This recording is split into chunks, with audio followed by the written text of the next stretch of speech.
우리가 지금 오년문 수행을 하는데 오년문에 대해서 평생을 강조하고 실천을 해도 부족한데 오늘 한 3번에 걸쳐 가지고 그 오년문의 핵심을 얘기를 하려고 합니다.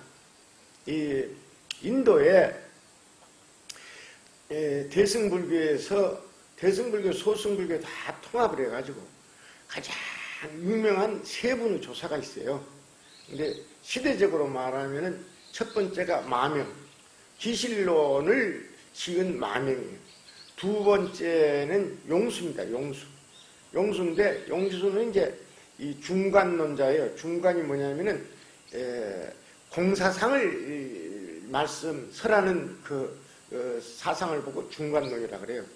그런데 이제 이 용수가 있고, 세 번째는 시대가 한 200년 후에 마명과 용수는 비슷하고 서기로 한 100년에서 200년 사이 비슷하고, 그 다음에 이제 한 300년 후에 세친보살이 있어요. 이분이 세 분이 이제 인도에서 이제 이 사상, 불교 사상을 전 세계에 그 완벽하게 전한 분이에요. 그냥 대충 이렇게 전한 분이 아니고 완벽하게 전한 분이에요. 그러니까 이 세 분이 다 이 정토에 대해서 이 얘기를 했거든요. 정토와 연부를 해서 이 얘기를 했다. 그러니까 이런 역사를 알면은 뭐 정토는 뭐 뒤에 만들어진 것이다. 저 이란 부근에 있는 뭐 태양신과 비슷한 것이다. 이런 헛소리로 하면 안 돼요. 제가 그래서 이제 이런 명백하게 있다는 얘기예요. 기실론에도 마지막에 이제 이 연불에 대해서 이 얘기해놓고 뛰어나다는 것을 내가 이제 이 얘기하는 것이고, 그 다음에 이제 중국에서는 정토의 조사들이 아주 수없이 많은데 그 중에 가장 뛰어난 분이 선도예요. 선도인데 이분은 7세기에 수행을 하고 이제 살았던 분이에요. 원유하고 똑같아요. 한 10여 년 차이만 납니다. 원유보다 조금 빨라요. 그 다음에 이제 중국에는 다 합해가지고 전부 중국 역사에 뭐 한 1000년 역사에 합해가지고 세친을 따라올 사람이 없어요. 그 다음에 이제 한국에는 이제 이 원유만 뛰어나고, 일본에는 많아요. 일본에는 많은데 원유처럼 뛰어난 분이 아니고 다 이 뭐냐면 중국의 선도 사상을 받은 분이에요. 그런데 나는 이제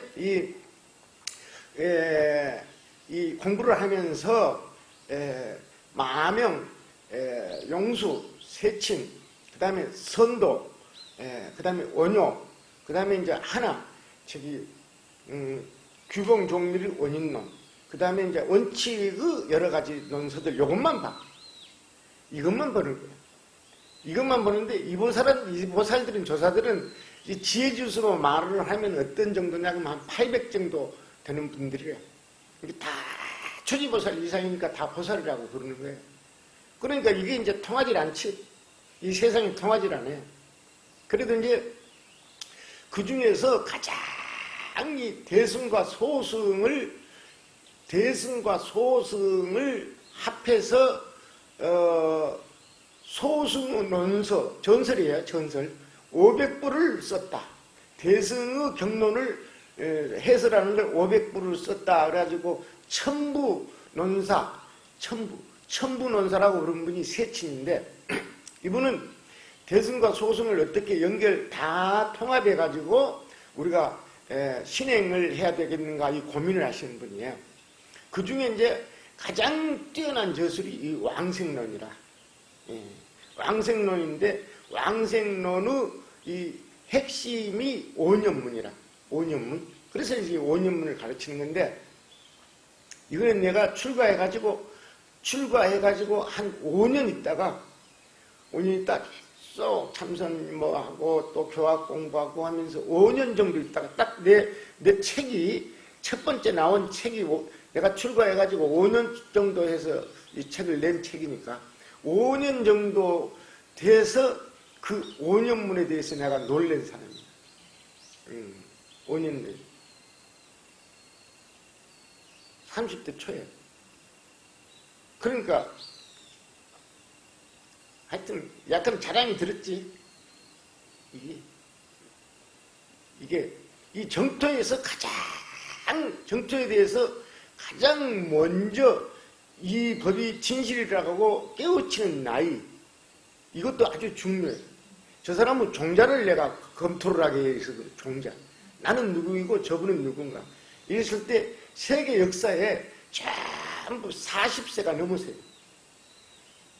40세도 아무도 없어. 41세, 42세, 43세야. 예.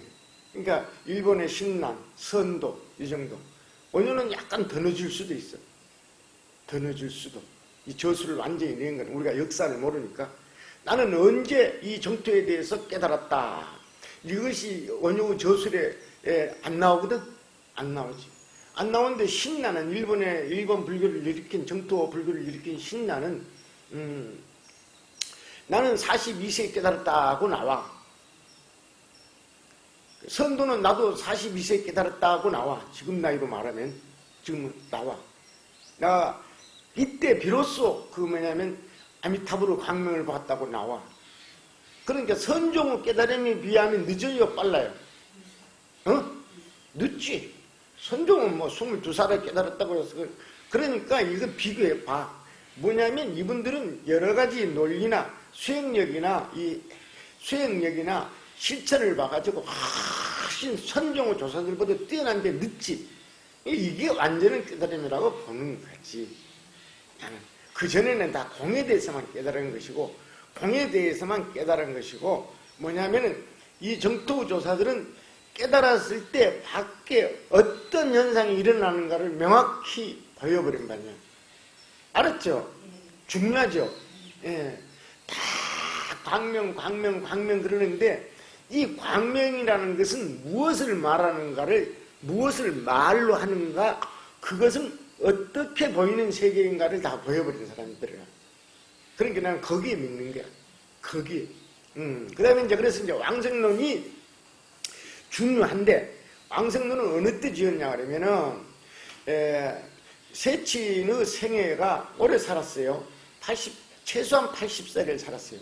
400년부터 480년경에 활동을 하신 분이에요.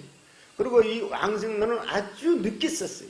늦게 썼으면 뭐 450년, 60년 정도에 썼을 것이다고 내가 생각을 하는 거예요. 쭉 봤을 때. 그런데 이제 여기에 5년문은 예배, 찬탄, 작원, 관찰, 회한 있죠? 요거는 왕생론 원래 제목은 무량수경에 대한 논서예요. 무량수경에 대한 논서인데, 이름만 무량수경에 대한 논서인데, 이 무량수경은 우리가 말하는 관무량수경, 아미타경, 무량수경 할 때 이 무량수경 있죠? 이 무량수경만 꼭 짚어서 하는 게 아니라, 무량광명의 가르침이 불교의 궁극적인 가르침이거든. 그렇지. 그러니까 무량수경과 이 아미타경은 대승의 모든 경전의 마지막 경전이라. 그리고 이제 이 뭐냐면 무량수경에 대한 논서니까 대승불교 전체를 모아가지고 쓴 거야. 그건 내 개인 생각이 아니고 뒤에 나는 이미 그렇게 썼지만은, 그러니까 아미타불은 모든 부처님의 대명사다 이렇게 얘기한 적 있죠. 그래. 그 정토는 하은경의 정토이고 법화경의 정토이고 그래요. 그러니까 아미타경만 잘 알면은, 그래서 아미타경 지금 뭐 최고의 중문이 많이 들어오는데, 중문이. 어저께 아침에는 50권을 그 법사인데 자기가 이제 이렇게 받아가지고 이제 공부해가지고, 옛날에도 한번 잠깐 본 분인데 이제 가르치려고 이제 50권을 주문하더라고. 자꾸 중문이야. 우리 회원들도 좀 주문한 분들이 있어요. 책이 없어요. 다시 만들 수가 없어요. 다시 만들 수가 없어. 왜? 만들면 200권, 300권 만들어야 되는데, 그런 비용도 많이 들고, 요즘은 복사 시스템이 아주 좋아가지고, 복사를 하는 것이 그냥 저작권 다 복사해서 팔든지 가지든지 그랬어요. 저는 괜찮아요. 뭐 저작권도 뭐 다 필요 없어요. 그거 다 내 말에 내가 쓴다니까. 그래서 복사를 해서 쓰라 그랬어요. 근데 그분들 복사해서 또 쓰기 또 어렵잖아. 나와가지고 만들고. 서울에서는 이제 복사비 싸고, 복사비를 하면은 우리 책을 만드는 것보다 더 싸요. 거의 반값밖에 안 됩니다. 아미타경 소는 지금 그대로 새로 만들려면 25,000원 정도가 들어야 되거든요. 예, 그렇습니다. 그것만 알려주고 무랑수경도 찾는 분들이 많아요. 원인론도 찾는 분들이 많아요. 지금 계속. 왜 그러냐면 내가 그랬죠. 우리나라의 아미타경 소나 무랑수경 중에 우리 카페에 동영상을 구독을 누려가지고 듣는 사람이 이 500명이 되면은 500명이 되면 엄청난 상스러운 기운이 일어나고 1000명이 되면은 이 혁명이 일어나 버리지. 이게. 왜냐면 이거 아무라도 듣는 경이 아니야. 아무라도 듣는 강의가 아니라. 일단 그렇다. 자, 그러니까 무랑수경이나 아미타경이 그렇게 중요한데 핵심이다 이 말이에요. 핵심인데 이 무랑수경 양이 많잖아요. 그래서 체계가 잘 안 잡혀요. 아미타경은 아주 적어. 예, 아주 적으니까 1862자밖에 안 된다 그랬지. 예, 그러니까 아주 적습니다. 적으니까 그 핵심을 알면은 쉬워. 그런데 여기 이 왕생론은 무랑수경의 수행법, 아미타경의 수행법, 관무랑수경의 수행법뿐만 아니라 대승의 전체 경전을 다 모아가지고 법화경에 있는 수행법 다 모으고 하은경에 있는 수행법 다 모으고 선 있죠, 선의 수행법도 다 모으고 해가지고 만들어내는 거예요. 그래 이렇게 중요해. 그러니까 이제 이걸 내가 자세히 지금 설명을 하려고 그러는 거예요. 설명을 하려면 지금 그런 작업을 하고 있는 거예요.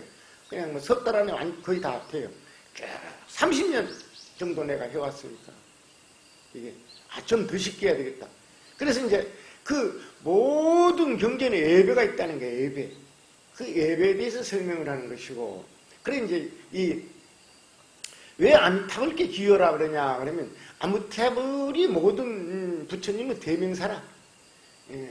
아미타불께 기여한다. 근데 내가 아미타불께 기여한다, 아미타불께 기여한다 이렇게 쓰면서도 그 근본 뜻은 뭐냐면 일심의 법과 불지 부처님의 지혜인데 말이 기니까 불지는 부처님의 지혜다 그렇게 하는데 불지에 기명하고 예배합니다. 이렇게 제목을 붙인 거예요, 앞에. 그러면 이제 이게 한 20년 전에 다 이 제목을 붙인 건데 지금도 똑같잖아. 똑같아. 아무리 조금 더 쉽게 풀이하는 것이 똑같아. 그때 내가 이거 딱 분명히 봤거든. 예배. 그 다음에 찬탄 있죠? 찬탄에도 법화경에도 찬탄이 있고 하은경에도 수많은 찬탄이 있어요. 수많은 찬탄이 법화경에도 수많은 찬탄이 있고 대승경전에 모든 찬탄이 있고 이 찬탄이 그러면은 아흥경에는 없느냐? 아흥경에서도 부처님 공덕과 지혜의 찬탄은 수많은 말들을 역을 모아가지고 해놓은 거예요. 그래서 찬탄에는 찬탄을 약사열을 부르든지 아미타불을 부르든지 간센보살을 부르든지 명호 뜻을 알고 하라는 거야. 명호 뜻을 알고. 그 두 가지를 해놨죠, 우리 찬탄에는. 하나는 광명지상. 모든 부처님은 광명의 의식으로 광명의 활동을 하거든. 이 광명에 대해서 알아야 된다, 이 말이야. 이거 명호 부른 뜻이라. 그러니까, 원래 전통적인 연불 수행법에서는 그냥 명호만 부르는 것이지, 명호 뜻을 알아야 된다. 광명지상의, 광명의 뜻을 알아야 된다. 이런 게 없거든.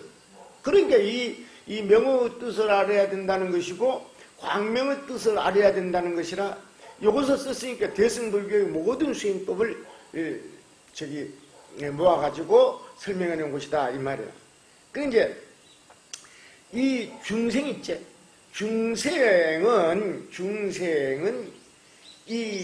내가 보니까 이 예배문하고 찬탄문까지만 끝이야. 한계야. 찬탄문도 그렇고. 가장 근기가 낮은 사람은 예배문만 해. 그래. 글은 다 안 쓰지만, 기분 나쁘니까 안 쓰겠지만, 두 번째는 찬탄문에서 명호 뜻만 알고 가는 사람은 조금 높은 사람이야. 그 다음에 광명의 뜻까지 알고 하는 사람은 조금 높은 사람이야. 무슨 연불에 이런 게 없는데 이런 걸 다 만들어가고 복잡하게 하느냐? 그렇지 않아요. 반드시 알아야 돼. 그냥 이 명호만 부르는 거에 대해서도 자세히 해놨기 때문에 이런 서방 정토에 가는 칙명연불하고 틀려. 예, 그러니까 이 두 개가 한계다 이거야. 이제. 그 다음에 중요한 것이 있지. 넘어가는. 오늘은 이제 이걸 열심히 해야 되겠다. 참탐문하고 예배문을 열심히 하고 이것만 해가지고 수행이 되는가? 몸에는 이익이 되는 것 같은데 자꾸 의심을 가져야 돼. 자꾸 의심을 가져온 그 의심을 가진 사람이 여러 가지 의심을 가질 거 아니야? 깨달으면 뭔가 절만하면 되는가? 계속 의심을 가진 사람이 의심을 깊게 한 사람들이 이제 저한테 와서 물으면은 한 사람이 물는 거하고 안 한 사람이 물는 거가 틀리거든. 그러면 바로 이제 뭐냐면 이 작업문과 관찰문에서 대답을 해주는 거예요. 예? 오늘 여기까지만 첫 시간은. 근데 연불 수행을 직접 해야 돼. 안 하면 안 된다. 수행을 하세요. 감사합니다.